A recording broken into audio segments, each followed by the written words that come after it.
When you turn the ball over 5 times, 4 interceptions, 1 for a touchdown, 3 others in field position to set up touchdowns, you ain't gonna beat anybody. It's my team. It's my quarterback. I'm very disappointed with my behavior. Ready, down.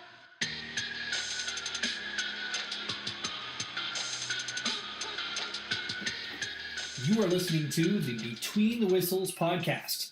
I am Coach Mac. I'm joined here with Coach Bobby Tink and Coach Josh, and we are here to talk to you today about all things amateur football.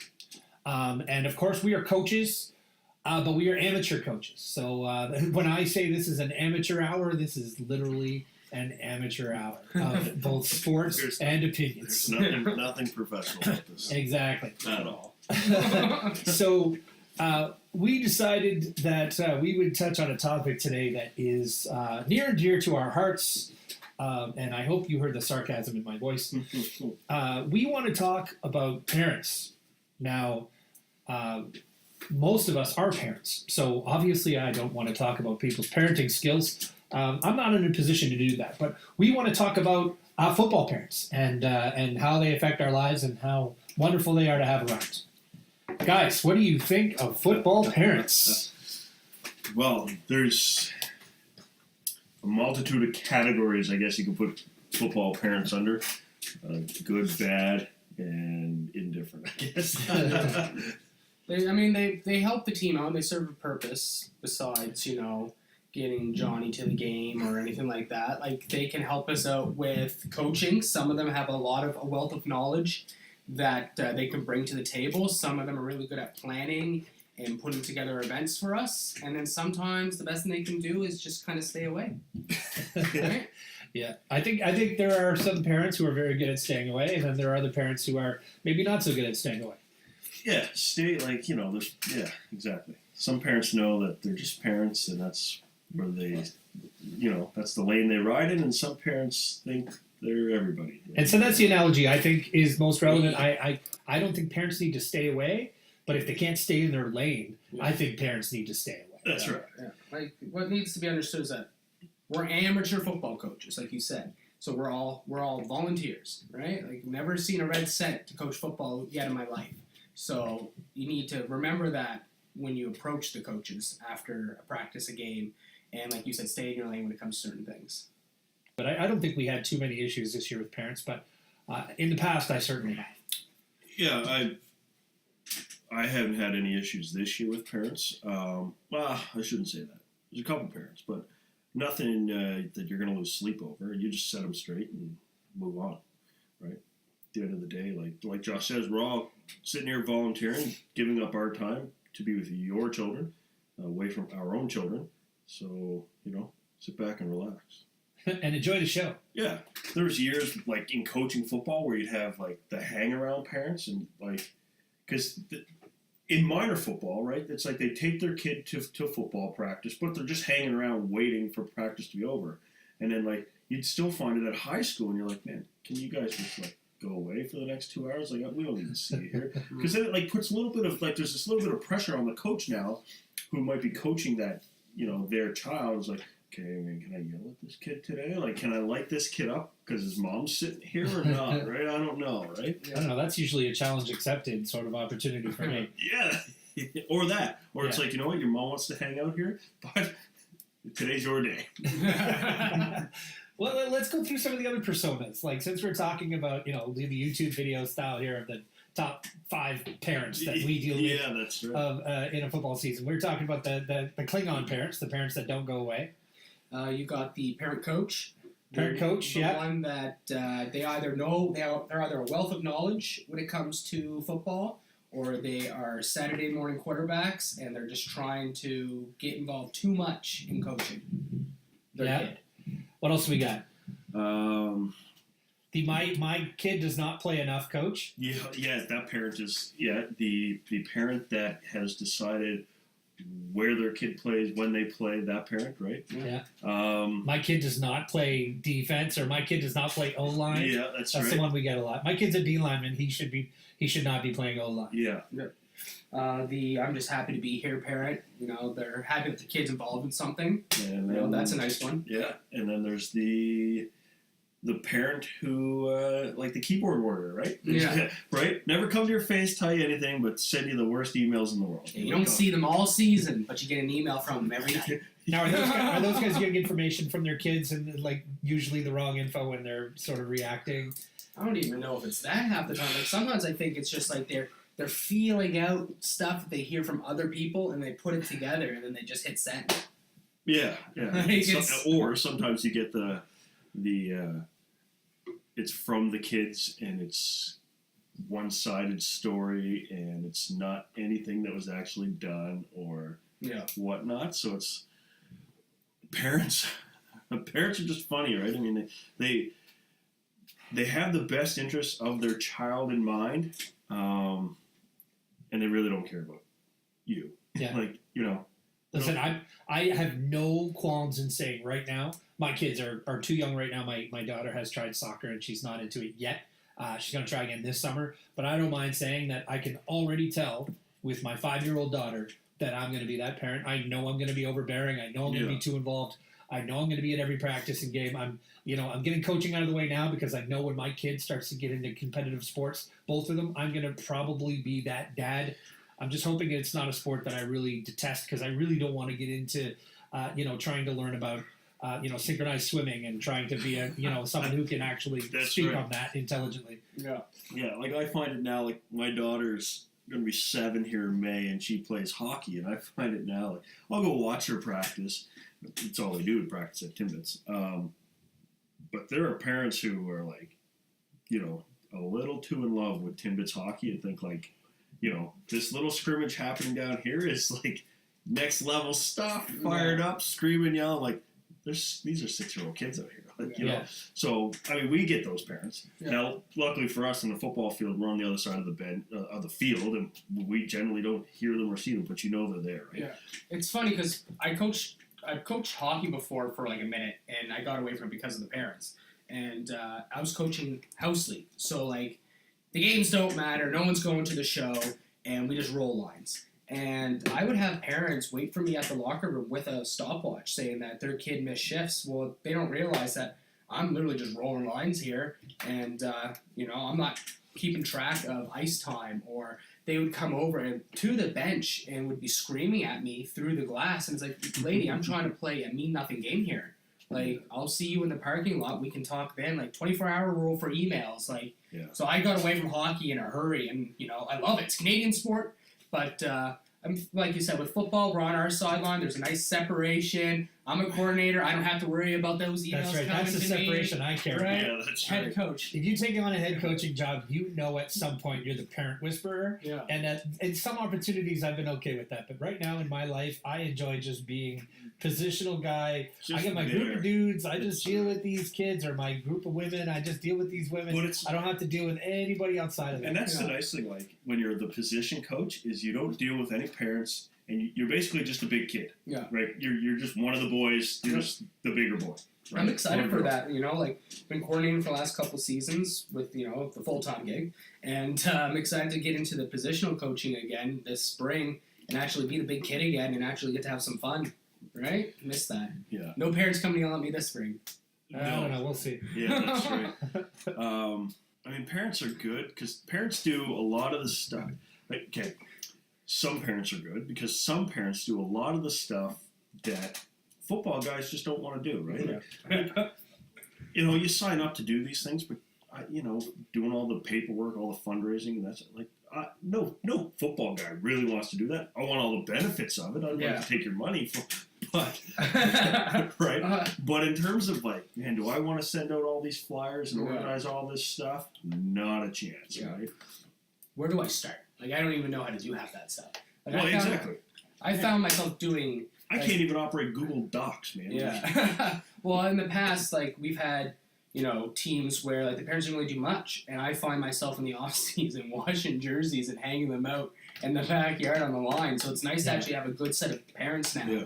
that will actually do that for us. So other teams are probably going through the same thing. This probably isn't something that we've only had to deal with. So I'd be interested to hear what other people have to say, maybe from the peanut gallery. Yeah, every rep program that I've been a part of, and this is, I've never been in any in this province, but in Ontario, there were multiple organizations of youth football organizations that I worked for. Every single one of them that I worked for, though, always had a parent trainer, quote unquote, Yeah. on the team who's a team manager type, and who would organize a lot of the extracurricular stuff and even sometimes coordinate things with other parents so the staff didn't have to. That was pretty amazing. It's good to have and you'd always sort of select that person based on the person that you think is probably the best, has the best demeanor and the best personality to not only tolerate being around everybody else's kids all day, but also being around a pretty boisterous group of coaches too. Let's be honest, we're kind of a handful. When you get 10 coaches together, it's not like a hockey squad where you got 2 or 3 personalities. Yeah. You really can have 10 to 12 personalities together, and being a team manager is also hurting coaches too sometimes. So that's just as painful. I won't say that it's all parents' fault because we are kind of a handful sometimes too. Oh, easily. Yeah. Oh, yeah. Managing personalities is probably the hardest thing that coaches do from every spot. So as the head coach, you manage the personalities of every player, every coach, and then the parents. As the positional coach or the OCBC or whatever, you're managing your players and your coaches, and then it's if you look at how many personalities you have to deal with, Yeah. right, over the run of a season, you're like, oh my goodness, right? And you gotta think a hockey team has 18 players on it if it's a full team. Yeah, football team's 40 plus, right? So then you've got a parent, guardian, maybe 2, 3 people in the picture maybe for each kid, and they're all hitting send. That's a lot for the coach and the team manager. And then you have the parent who's means not a mean bone in their body, but just can't leave you alone. Every day there's an email about something, and you're like, this is irrelevant information. It's hard to get mad at that person. You can't get mad at them because yeah. their intentions are right, but it's just you get frustrated. You're like, okay, Yeah. I'm not even going to reply to this email because this is. I say that because wasting I time. will likely be that parent again. I don't mind That's saying that. Yeah. I still have coached long enough that I will respect any coach my kid has, and I look forward to my kids being coached by other people. And that's a good segue to what I kind of want to talk about next. But first, let me just say that Between the Whistles podcast is brought to you by CanadaFootballChat.com. Become a CFC insider today. If you register, you can be an exclusive member. You'll have access to rankings, analysis, daily football recruiting news across Canada, and we're happy to be a part of their network. Now, the segue. Parents who coach. Oh, here we go. Now, Josh, you kind of mentioned, there's the parent who does the YouTubing and the coaching from the sidelines. But let's talk about parents, and we've all been involved in sports our entire lives, so we know, and I know someday with my kid playing soccer, I may get drawn into being a youth soccer coach part-time because I'm at every practice. And let's be honest, it's opportunistic. It's how teams are mostly kept afloat by volunteers not just like us, but like parents who are there. They have to get parents involved.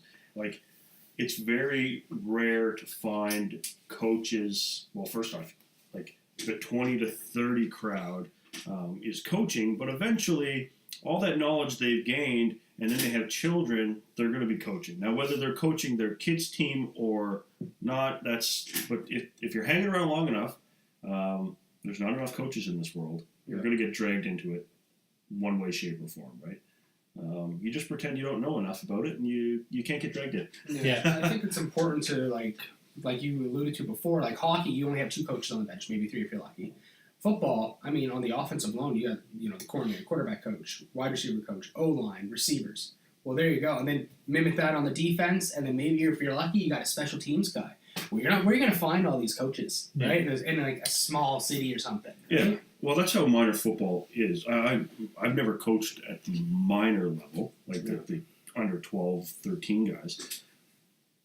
But, there's not enough knowledge in football to like coach there, and there's not enough time for like let's say a high school coach to want to go down and coach there as well. So they got to start somewhere, and a lot of these dads are football fans who are like, yeah, finally I got my boy or my girl, and we're gonna go play football, and I'm gonna give this coaching thing a try. So I started off with minor football. So like I don't know where you started off, Sean. I know where you started, Bobby, but I started with Adam football. So like almost the lowest of the low for the age group. And I didn't even want to coach, to be honest with you. I showed up. My brother's team, was kind of desperate for some guys to help out, and the head coach, I was there with my old high school football T-shirt on, and he was like, "Hey, do you just want to give me a hand?" And then, the story about itself, been coaching since. So I've seen the good side of it, and I've seen the bad side of it. The coach the dad that only focuses in on his kid, or that they're grilling their kid on the sideline, right? And it can get nasty. Yeah, coaching your own kid is probably the thing that, like, when we talk about parents who coach, the luxury of being a football coach is that you can go, if you do volunteer to coach on a football team and your kid happens to play on said team, you could probably go the entire season without ever having to coach your own kid if you're not coaching their position, for example. Yeah. And so football, you have the luxury of hiding a parent in a group that is not directly involved with their own kid. Like, you probably can't do that in hockey, obviously. The problem in to sort of add to what you said, Josh, is that a lot of parents do it exclusively to coach their own kids. Because their kid is a linebacker, they want to be a linebacker coach. And it's partly because it's what they know. Their kids are playing linebacker because that's what they played, or their kids are, they're both passionate about that position, so they want to coach that. And so how problematic is that? Yeah, and that there falls back on basically if you're the head coach, you've got to manage that. And you got to know, I guess you got to really know what you're getting into. If you let parent coach, like dad coaches come in, or mom coaches now, come in, and if you're looking at a guy who played university football and he's a linebacker and his kid's playing linebacker, I'm not gonna be like, you wouldn't be like, well, but how's the offensive line look like for coaching? I'd let him coach there.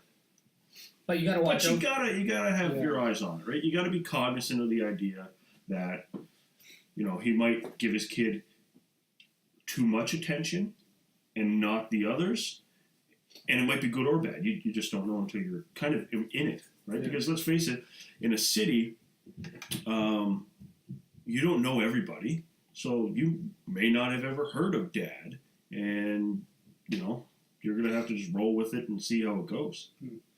But you also got to watch out for the the Al Bundys of the world, right? The guy who was the high school football star, and now he's trying to push that off onto his kids, right? Like the guy that really young for an Al Bundy reference. I'm not gonna lie to you, I looked it up right before I made that comment, but it is what it is, all right? This podcast world, and no one can see it, right? Wrote it down. Except for Bobby's out of me right now. Either the young guy's doing the research here at the same time, and so when we knew he was too young for that reference, we didn't assume that you were. He's being the Schwab over here doing his research. I've self-appointed myself for the research department. But then there's like, talk about parents. Not all parents are who have played football before, let's say, aren't good coaches, and not all players are good coaches, and not all coaches are good players. Yeah. So, you got to kind of you filter in what you can, but it's hard to get volunteers. It's hard to get coaches. So I think one thing that we could do as high school level or university levels is, and I've spoken to this before, is help out the minor programs with not necessarily us going down, because I don't have time to go coach minor football, but maybe identify kids as they come through and kind of be like, you know what, you have the qualities to be a coach, make some connections with a minor football program, and then send that kid down. Do like a junior coaching program. They can go down, get certified, learn how to coach, learn how to deal with parents and kids. That's what needs to happen with even the parents, right? Yeah. Because parents, if you've coached your kid in minor, you're probably going to be joining the high school program or wanting to. Mm-hmm. So it's kind of the same way, right? Where you got to go and maybe that's where they start, right? Yeah, like there's got to be a way to learn. You got to cut your teeth somewhere. Yeah. You know, like I know if I went in straight into high school coaching when I first started, no one first of all would have taken me seriously, and then two, I had so much I had to learn because I only knew the positions that I played. Right, I need to learn how to coach. I need to learn the other positions and how important they were to the whole unit. I mean, when I played high school ball, it was just what I learned on Madden and hear my dad yell at the Dolphins on Sundays.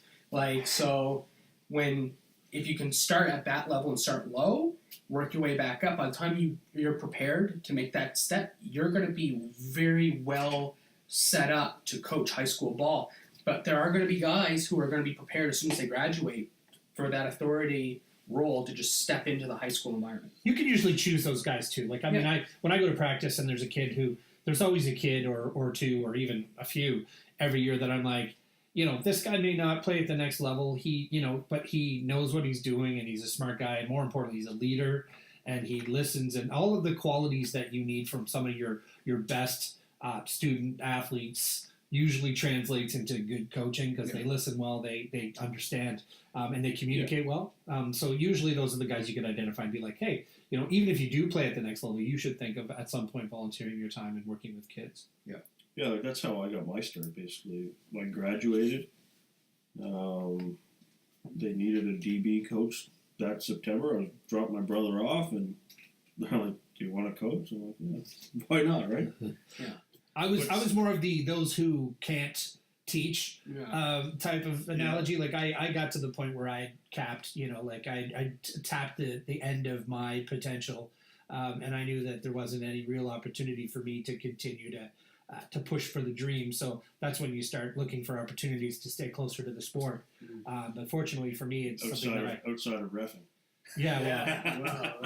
I said actually being part of the sport. That's right. Yeah. Those who can't coach, so, ref. I mean, to throw advice out there, like to a parent who is thinking about getting involved in coaching their child, or someone who's already involved in it, is do your best to be as impartial as possible. Yes, your kid is on the team, but forget your kid's on the team.